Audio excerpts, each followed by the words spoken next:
지는 것 같습니다. 그래서 한 분은 그렇게 얘기하더라고요. 이 코로나 이후로 BC와 AD가 있다 얘기를 하더라고요. BC는 Before 코로나, AD는 After 디지즈, 이런 질병 이후의 삶이란 것들. 그렇죠? 우리 많이 일상을 바꿔놨습니다. 오늘은 이런 코로나 시대 때도 우리가 정말 행복을 찾아야 되잖아요. 이 행복은 섬길 때였는데 그 행복은 가까운 사람을 먼저 사랑하는 겁니다. 그래서 우리 행복은 가까운 사람을 사랑하는 데 있습니다 라는 제목으로 하나님 말씀 같이 나누겠습니다. 어떤 부부가 있었습니다. 부부가 있었는데 어떤 우물이 있는데 그 우물은 전설일 수도 있죠. 근데 그 동전을 거기다 넣고 이렇게 소원을 빌면은 소원이 이루어진다는 그런 우물을 발견한 거예요. 그래서 이 부부가 이제 동전을 준비해서 이제 던지고 소원을 비는데 여자 먼저 이제 던졌습니다. 아내가 먼저 동전을 던지고 소원을 이제 마음속으로 빌었어요. 이제 남자 차례가 돼서 남편이 이제 동전을 이제 구부려서 던지고 소원을 빌려고 하는데 구부리다가 너무 구부려 가지고 우물에 빠져버렸습니다. 그 아내가 하는 말이 오, 진짜 소원이 이루어지네 그런 얘기를 해요. 이 두 부부는 참 행복하지 않았을 것 같아요. 왜냐하면 겉으로는 부부지만 서로 사랑하지 않았던 그런 모습들이 있었던 것을 알 수가 있죠. 웃긴 얘기지만 우리의 행복은요, 바로 가까이 있는 사람을 이렇게 사랑할 때 행복은 옵니다. 근데 이 사랑은요, 사랑도 이게 기술이 필요해요. 어떤 우리 기술을 연마하잖아요. 기술이 필요하듯이 이 사랑도 기술이 필요합니다. 예전이 아니죠. 좀 화장터 이런 데 가게 되면은 참 그래요. 그 화장터에 가면은 우리 인생이 정말 짧다, 길지 않다, 순간이다. 다 언젠가는 다 여기 와야 되는데 이런 생각을 하면서 정말 이렇게 짧게 끝나는 인생인데 우리 이렇게 가까운 사람들과 사랑해도 모자른 그 시간들을 이렇게 아웅다웅하고 다투고 미워하고 이러면서 살까라는 생각들을 갖게 돼요. 그러면서 집에 돌아오면은 정말 사랑해야지 하다가 또 시간이 지나면 그러지 못하는 저의 연약한 것들을 보게 됩니다. 우리는 사랑에도요 기술이 필요합니다. 기술은 이론과 실기가 합쳐지는 것처럼 우리 사랑에도요 이론이 필요하고 또 그것을 실제적으로 실천하는 이 실기 두 가지가 합쳐질 때 이 사랑할 수 있게 됩니다. 우리 인생을 돌아보면요 큰 기쁨이나 큰 아픔이 사실은 먼데 오는 게 아니에요. 가까운 사람을 통해서, 같이 살고 있는 사람을 통해서, 가까운 우리 성도를 통해서, 그렇죠? 가까운 있는 사람을 통해서 눈물도 때로는 웃음도 오게 되는 것을 보게 됩니다.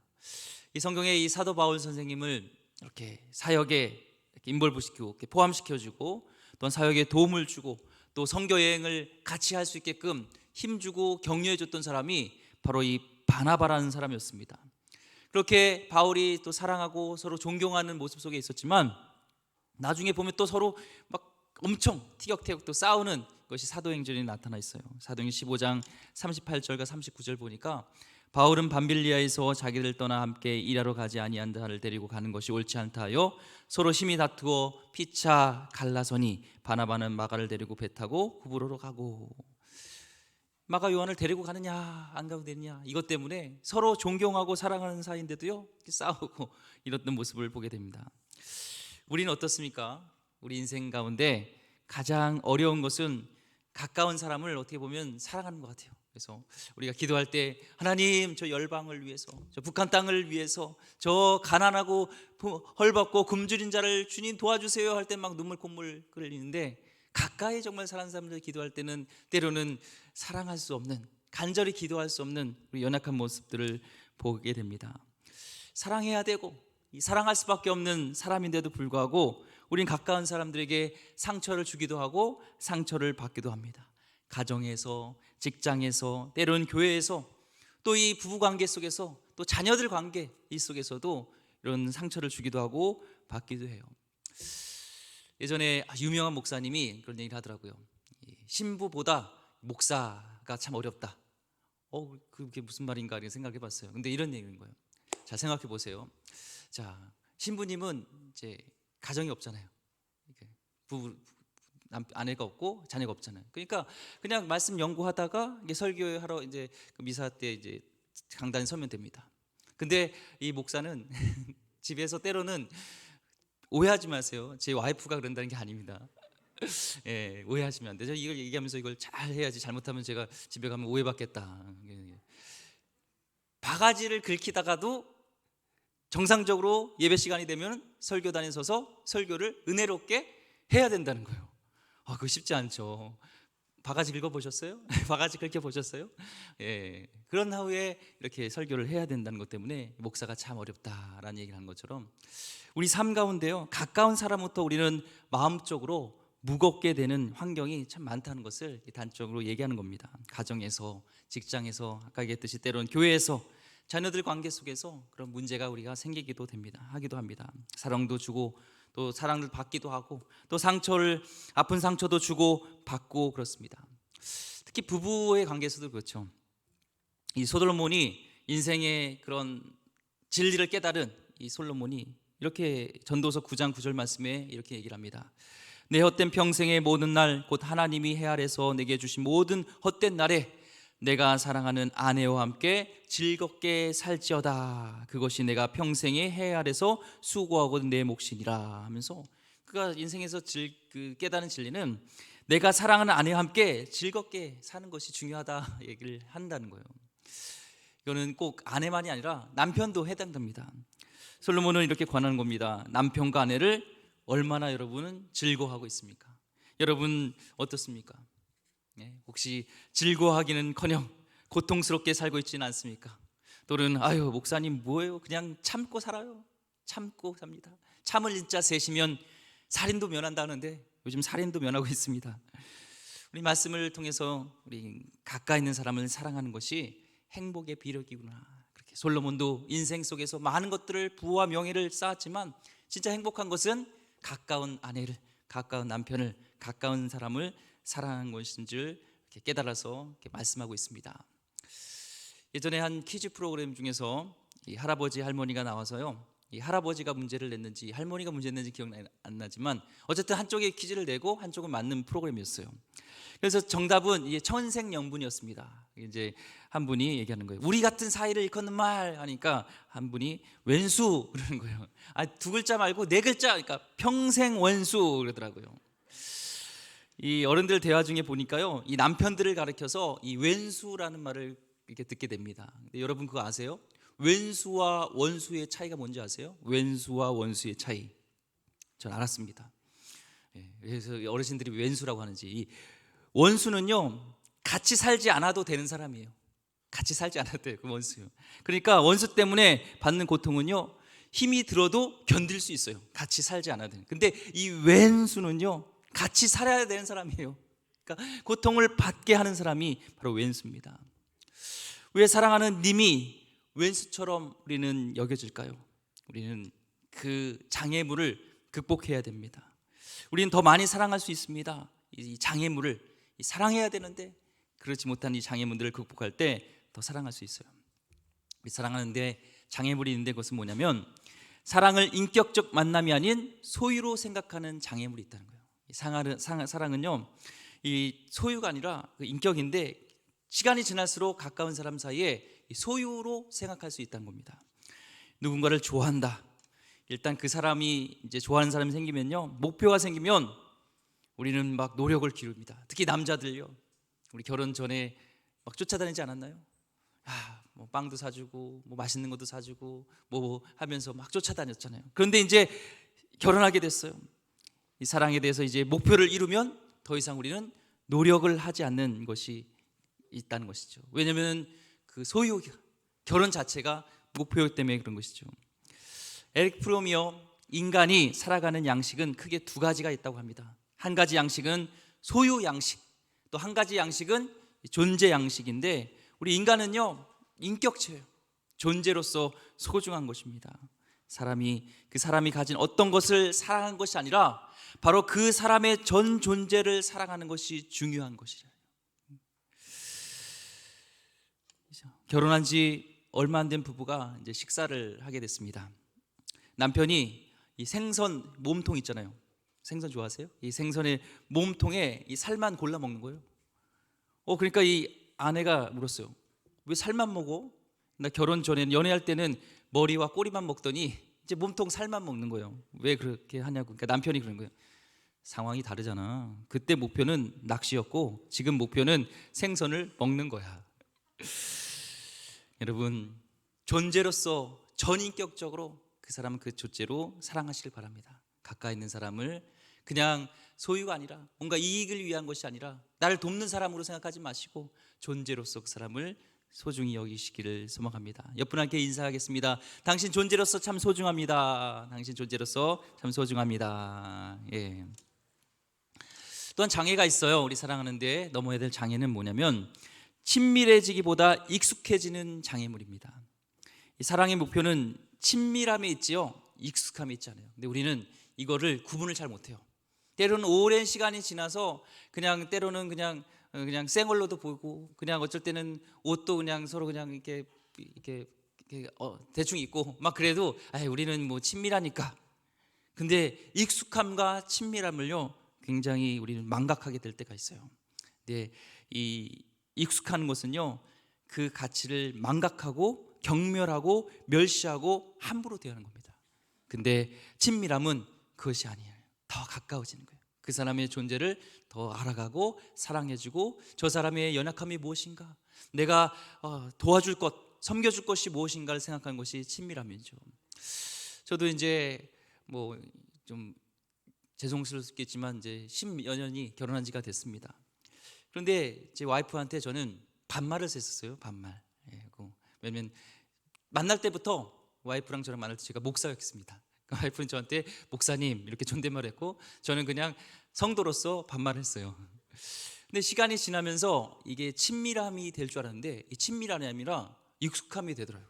그래서 제 모르게 좀 함부로 대하는 이런 것들이 있었어요. 그래서 이건 안 되겠다 생각하고 제가 결단했습니다. 그래서 10여 년 동안 하지 않던 말투를 바꿔서요 이제 존댓말을 써요. 존댓말. 여보세요, 안녕하세요 이러고 잘 지냈어요 이러는데 처음에는 너무 어색해요. 이게 10몇 년 동안 이 반말을 하다가 존댓말 쓰는 게 쉽지 않습니다. 그런데 이 싸울 때 좋아요. 이 싸울 때 옛날에는 이제 하다 보면 이제 익숙해지다 보니까 화가 나면 야! 막 이럴 수가 있어요. 너! 막 이러는데 이러면 너! 이러면서 더 싸울 수가 있잖아요. 근데 이게 말이요 존댓말 하면서 당신 그러면 안 되죠 이러면은 뭔가 이게 싸우려도 더 이상 이렇게 넘지 못할 선, 넘으면 안 되는 선 거기까지 딱 멈추게 되는 거였어. 참 좋아요. 요즘은 가끔 와이프가 그냥 반말 해주는 게 좋을 때가 있었어요 또 이런 얘기도 하더라고요. 근데 우리는 이 친밀함 속에서 이 상대방의 익숙함과 이것을 잘 구분해야 돼요. 그래서 여러분 조심해야 됩니다. 친밀한 것과 또한 익숙해진 것을 잘 구분해야 됩니다. 또한 우리 가운데 장애물이 있는데 그것은 상대방의 변화와 성숙에 대한 기대와 조급함이 있다는 거예요. 우리가 사람을 만나는 것은요 사랑하기 위한 겁니다. 솔직히 우리는요 사랑하게 만나는 거예요. 오늘 우리 성도들 만난 것, 저를 만나는 것, 우리 여기 온 것, 하나님을 만나는 것 사랑하기 위해서고요. 또 우리 성도를 만나는 것은 사랑하기에 만난 겁니다. 사람 만날 때 이 사랑이 아닌 상대방을 변화시키려는 목적으로 만나면 이게 힘들어지는 거예요.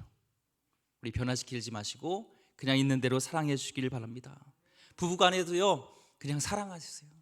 자녀 간에서도요 그냥 사랑하세요. 그 자녀를 변화시키려고 하면 그 스트레스가요 안 돼요. 그 아이들이 뭐 누구 닮았겠어요? 엄마나 아빠 닮았겠죠. 품어주세요. 나 때는 그렇게 생각하지 마시고 그 아이들이 나도 그랬구나 이렇게 생각하시고요. 변화시키지 마시기 바랍니다. 사랑하시기 바랍니다. 저도 마찬가지예요. 우리 성도님들 이렇게 모습을 보면 완벽해요? 안 완벽해요? 잘하시네요. 겸손하신 거예요 우리 정 권사님. 완벽하지 않죠. 저도 마찬가지예요. 목사로서 완벽한 사람이 어디 있습니까? 근데 여러분이 이런 뭔가 잣대를 대고 딱 보면요 스트레스 받을 거예요. 우리 담임 목사님 저런 모습은 좀 안 했으면 좋겠는데 변화시켜야 되는데 어떻게 하면 변화될까 이렇게 생각하면 스트레스고요. 예배 드릴 때 힘들고요. 설교 드릴 때 힘들 거예요.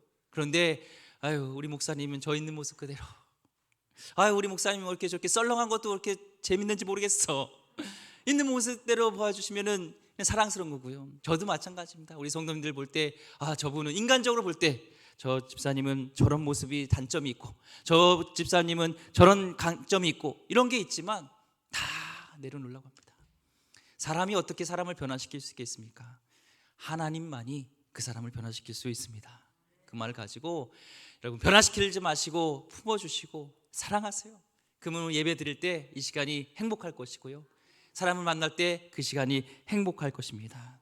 사랑은 오래 참는 것입니다. 품는 것입니다. 변화시키지 마시고 사랑해 주시기 바랍니다. 그렇다면요, 사랑을 이어가는 데도요, 아까 기술이 필요하다고 그랬잖아요. 그 기술, 우리 세 가지, 우리 가까운 사람을 사랑할 수 있는 이 기술 세 가지 같이 나누고 오늘 말씀을 마치려고 합니다. 첫 번째는요, 긍정적인 생각을 가지고 사람들을 바라보시기 바랍니다. 이것이 사랑의 기술입니다. 이 사랑에는요, 감정이 중요해요. 하지만 감정 또한 어디서 나오냐면 생각에서 나옵니다. 오늘 말씀에서요, 빌립보서 1장 3절 말씀에 보니까 내가 너희를 생각할 때마다 나의 하나님께 감사하며, 감사함이 어디서 먼저 나왔어요? 생각할 때. 생각할 때 이 빌립보서에 있는 교인들이 굉장히 짜증나고 힘들고 뭐 어려우면은 감사할 수 있겠어요? 아니죠. 그 영혼을 생각할 때, 빌립보 교인들 생각할 때 좋은 것들을 생각한 거예요. 그러니까 감사하는 거죠. 늘 생각할 때 감사한 겁니다. 가까운 사람을 사랑하는 비결은요, 올바른 생각을 가지고 그것들을 바라보는 것입니다. 우리가 대하는 사람들을 어떻게 생각하느냐에 따라서요, 즐거워질 수도 있고요, 괴로워질 수도 있어요. 그 사람을 생각할 때 아우 정말 아우 진짜 밥맛이야 이러면요 진짜 밥맛이 없어요. 근데 그 사람 생각할 때도 와 하나님 기도 제목을 주셔서 감사해요. 우리 옆 사람을 가까이 있는 사람을 생각할 때마다 전 기도할 수밖에 없어요. 하나님 새벽에 눈물 뿌려 기도할 수밖에 없어요 하면은 또 감사할 수가 있는 거죠. 오늘 4장 8절 말씀을 읽진 않았지만 이 사도 바울이 이렇게 얘기합니다. 끝으로 형제들아, 무엇이든지 참되며 무엇이든지 경건하며 무엇이든지 옳으며 무엇이든지 정결하며 무엇이든지 사랑받을 만하며 무엇이든지 칭찬받을 만하며 무슨 덕이 있든지 무슨 기름이 있든지 이것들을 생각하라 하면서 좋은 것들을 보고 좋은 것들을 생각하기로 결심하는 것입니다. 오늘 결심하시기 바랍니다. 앞으로 이제 우리는 우리 기름교회 성도들 볼 때 좋은 면만 보세요. 저를 볼 때도요 좋은 면만 보세요. 저도 결심할 겁니다. 우리 성도님 볼 때 좋은 면을 봐야지. 좋은 면을 봐야지. 저분은 찬양할 때 박수도 안 쳐. 아유, 저분은 뭐 이렇게 아멘도 안 해. 이렇게 아니라 아유, 저분은 이렇게 이 시간에 같이 이렇게 와셔서 호흡해 주셔서 마음속으로 정말 아멘을 수십 번 외치고 계시니 얼마나 감사해 하면서 좋은 면을 보려고 합니다. 오래전에요, 이 연세 많으신 분들이 좋아하는 폭포가 있어요. 그 폭포가 뭔지 아세요? 나이아가라 폭포예요. 나이아가라 폭포입니다. 근데 이 나이아가라 폭포가요, 이 미국과 이 캐나다에 이렇게 걸쳐 있어요. 캐나다에서도 볼 수도 있고 갈 수도 있고 또 미국에서도 갈 수가 있습니다. 근데 이 엄청난 이 폭포 때문에요, 이 매년 홍수를 일으키는 거예요. 그래서 이 농사를 지을 수 없는 그런 골칫거리가 바로 이 나이아가라 폭포였습니다. 근데 한 사람이요 생각을 바꿨어요. 이렇게 나이아가라 폭포가 엄청난 그런 파괴력이 있다면 그것을 제대로 활용하면은 그 파괴력을 가지고 오히려 인간에게 도움을 줄 수 있겠다 생각해서요 거기에 댐을 건설했습니다. 그 결과 나이아가라 폭포로 인해서요 이 미국과 캐나다 양국에요 엄청난 양의 전기를 공급해주는 그 힘을 활용했다는 거예요. 사람도 마찬가지입니다. 양면성이 있습니다. 그 사람은 막 우리 한국 사람도 그렇잖아요. 조급함이 있잖아요. 빨리 있잖아요. 이 전 세계에서요 이렇게 인터넷이 빠른 데가 없어요. 이렇게 뭐 3분 막 이렇게 막 빨리빨리 하는 게 없어요. 그러다 보니까 이 장점도 있잖아요.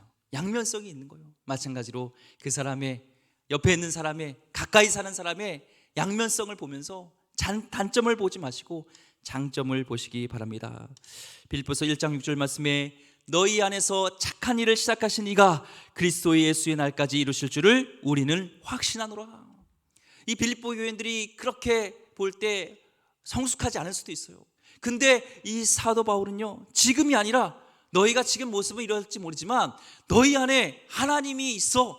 그러니까 하나님이 너희 안에서 착하신 일, 선하신 일을 이루실 것이고 결국에는 예수의 날까지 그것을 이룰 것을 나는 확신해 하면서 긍정적으로 미래의 모습들을 보는 것이죠. 우리 가까이 있는 사람에게 하나님께서 변화시킬 것을 믿으면서 좋은 시각으로 주님의 시각으로 보시길 바랍니다. 이 사도 바울이 그렇게 보는 시각이 달라진 이유가 있어요. 7절 말씀입니다. 7절 말씀 같이 읽어보겠습니다. 시작.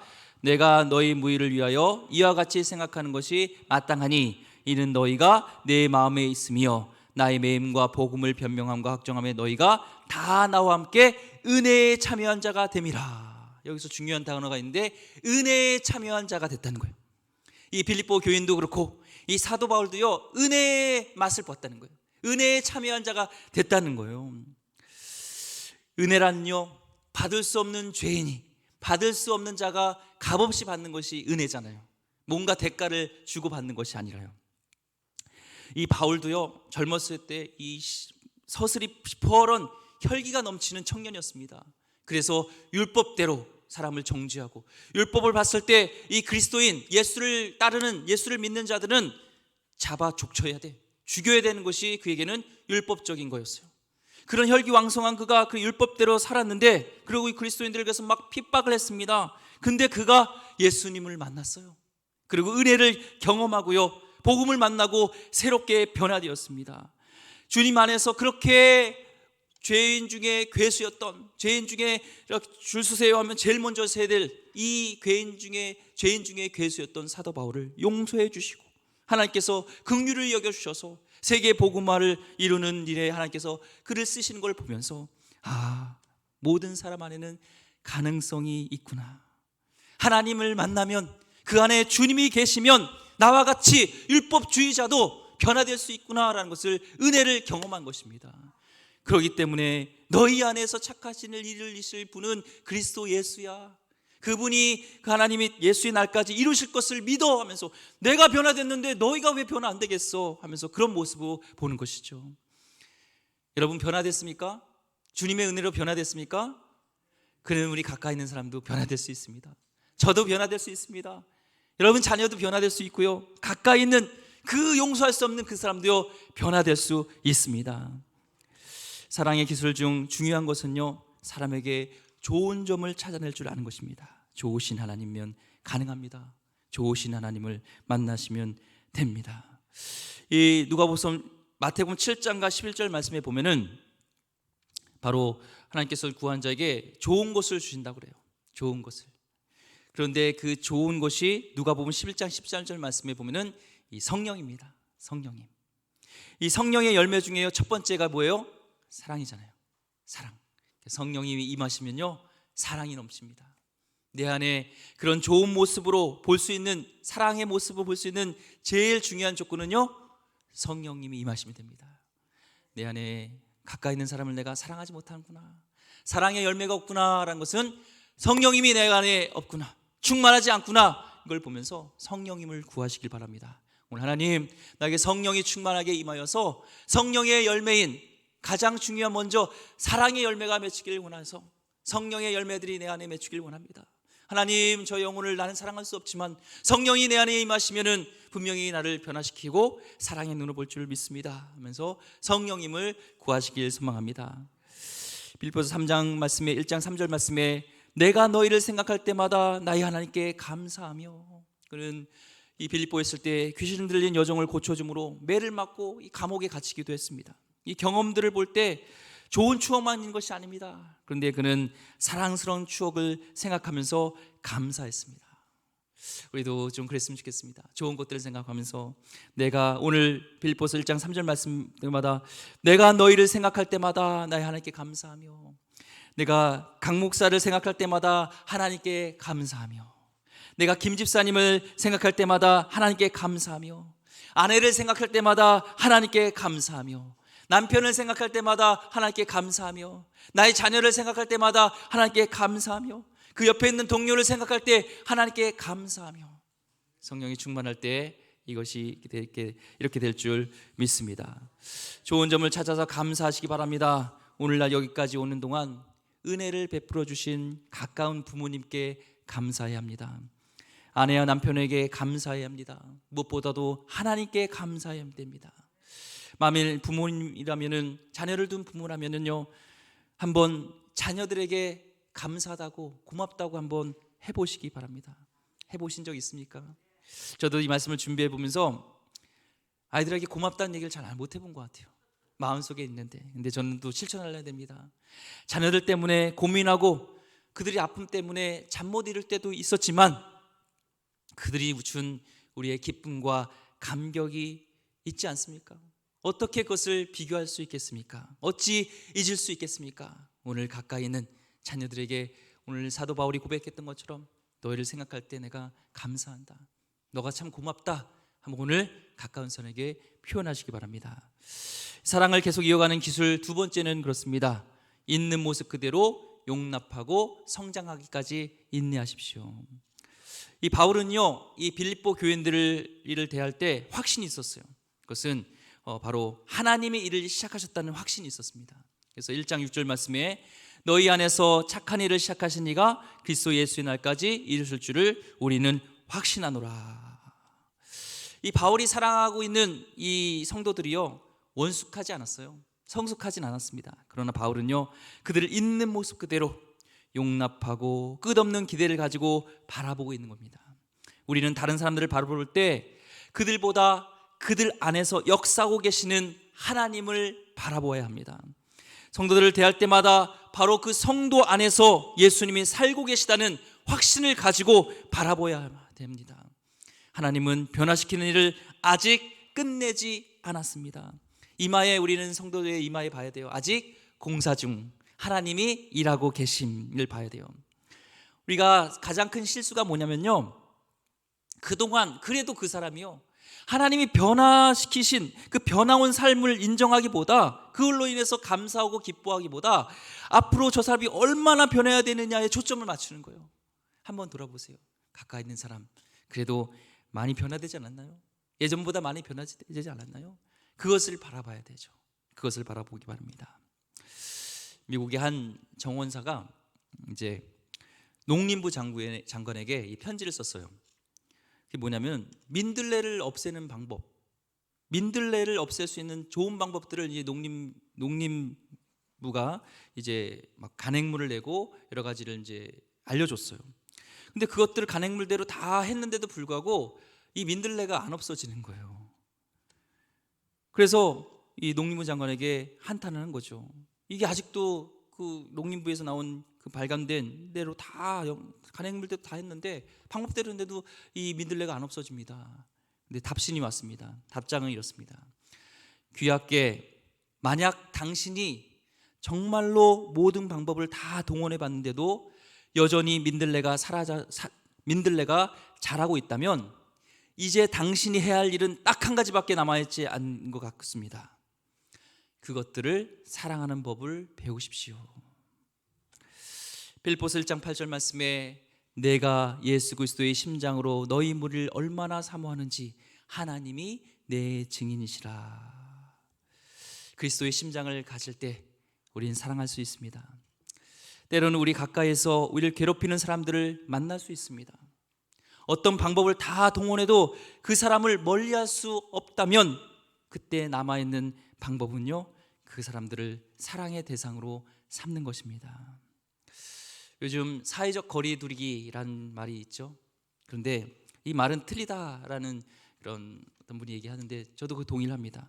사회적 거리가 두기가 아니라 이 코로나 시대 때는 물리적 거리 두기지 진짜 오히려 사회적으로는 더 가까워져야 된다는 거예요. 사람의 마음들은 더 가까워져야 되고, 사람들은 더 사랑해, 더 마음 주기를, 더 뭔가 사랑을 받기를, 정말 인정받기를, 위로받기를 더 원하고 있다는 거예요.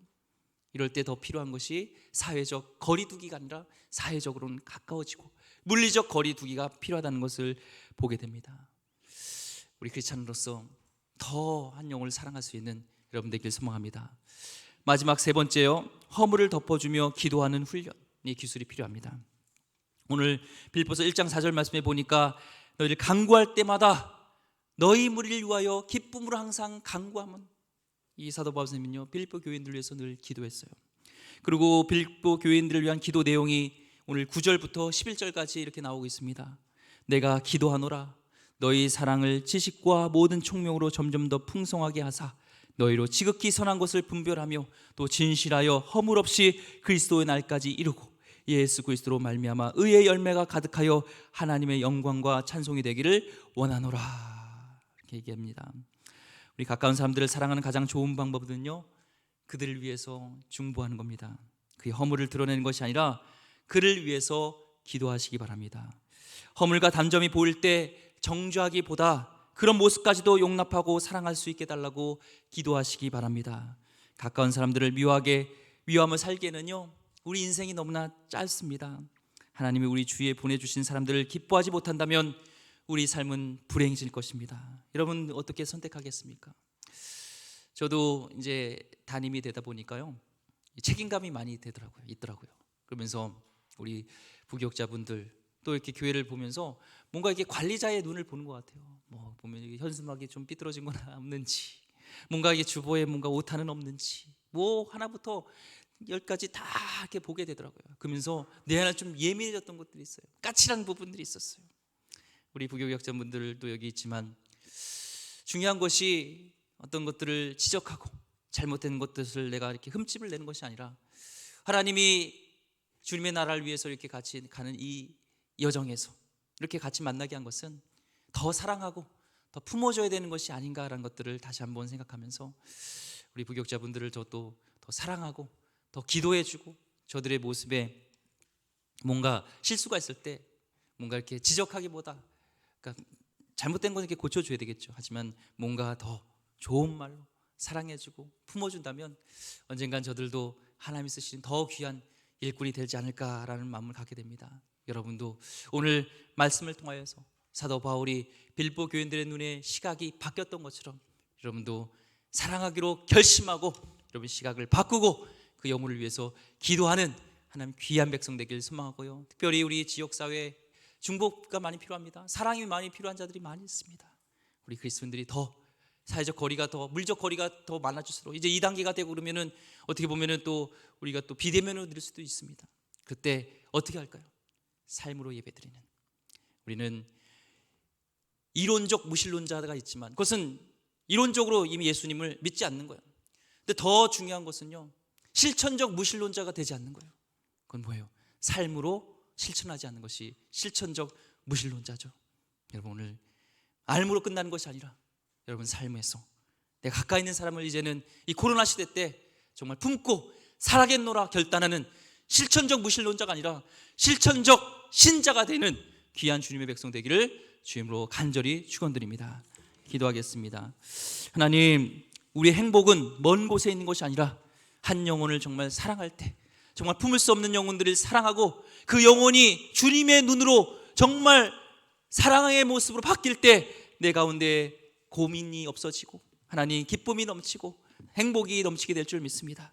하나님, 코로나 시대 때 정말 더 우리가 사회적으로 가까워지고 더 품고 사랑할 수 있는 우리 하나님의 백성 되게 하여 주셨고, 특별히 하나님 우리 가정에서 또 하나님 직장에서 또 하나님 우리 교회에서 가까이 있는 그 영혼을 더 사랑할 수 있는 주님의 마음 갖게 하여 주시옵소서. 귀하신 예수 그리스도 이름으로 기도드립니다. 아멘.